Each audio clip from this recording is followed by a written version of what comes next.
starting with an effleurage.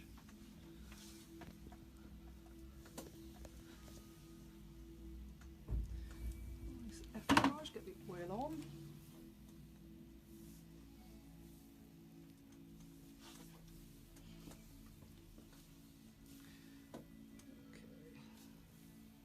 With stones, you need just a tiny bit more oil than you would usually, just so that the stones can glide. So I'm just going to put a little bit of an extra application of oil on.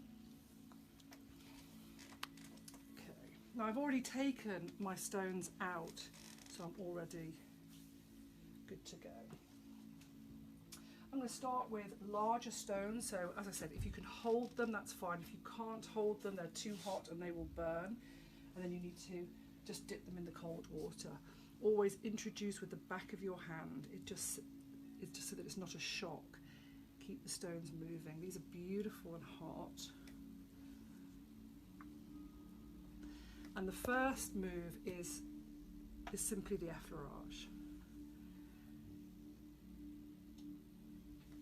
Just delivering the heat. Coming up, flip the stones. Just deliver the heat.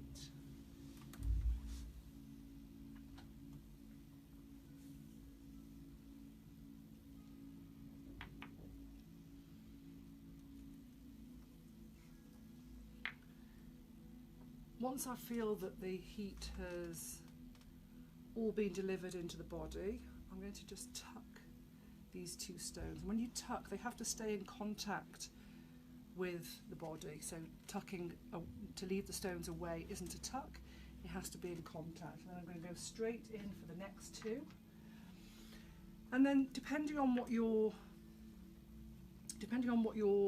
routine is, you might want to come round to the side and do some kneading. It just depends, and this is really your preference of how you massage.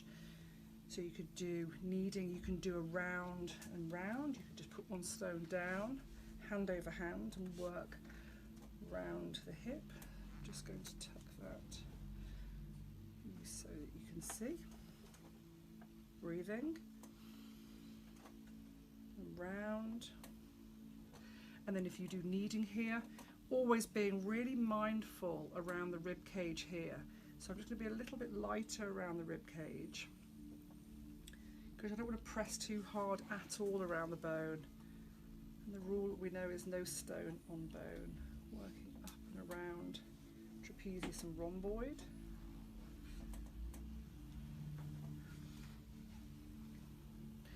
And it's your choice. You can either, it depends what you want to do, is you can work all one side, so you can come round and do the shoulder of this side, or you can come back to the middle. Little effleurage. Come round to the other side and do all your kneading and lifting this side. The stones only work in so many ways. You can either work the stone flat or on its edge, on the wider edge, or on the pointy edge. Sorry, there's all the bin kicking underneath. Okay.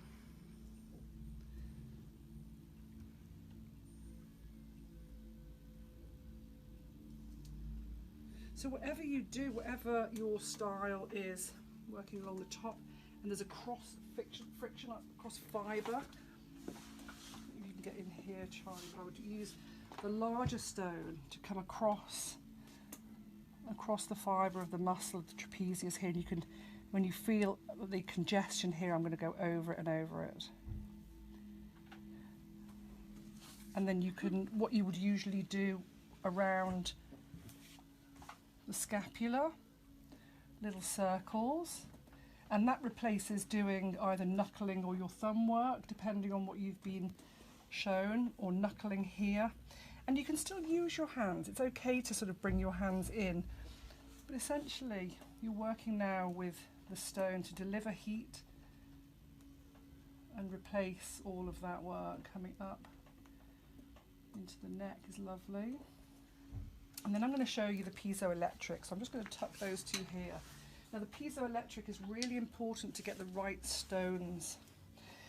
So you're working, there's the spine, and there's the scapula, there's the scapular edge, and there's, so with Jade you've got a really nice wide there and there, sorry, that tickle, but you've got a wide rhomboid space here. Some people's rhomboid space is like that.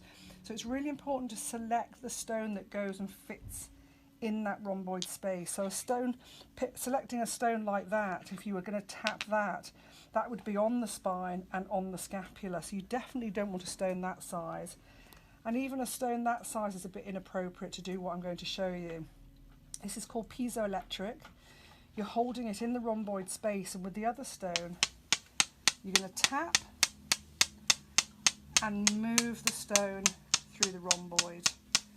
This is called piezoelectric, and it sends a shock wave into the muscle fibres to disperse stagnation.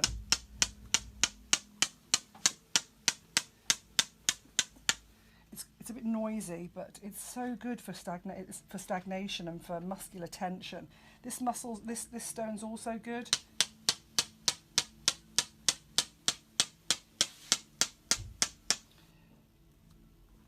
You can come round, just working the stone round.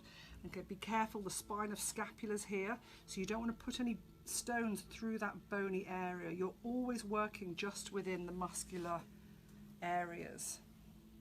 I'm going to tuck that.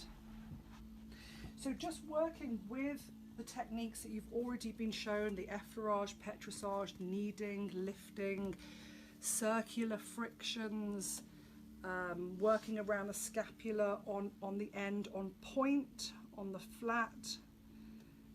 Just play and let your intuition and let the stones show you how they want to work. They don't mind coming up into the scalp, they like that. It's quite a nice feeling. And as we've said, this is really all about the heat. So although there needs to be pressure, you don't have to put pressure onto the body, because you're just delivering heat. And then always, if in doubt, just effleurage, because that's so delicious and so lovely, using the heat into the muscles. It works 10 times deeper to bring fresh oxygenated blood into the areas of the muscle. Okay, and then when you're done, you can come off, set the stones to one side, and I usually finish off with an effleurage with my hands as well.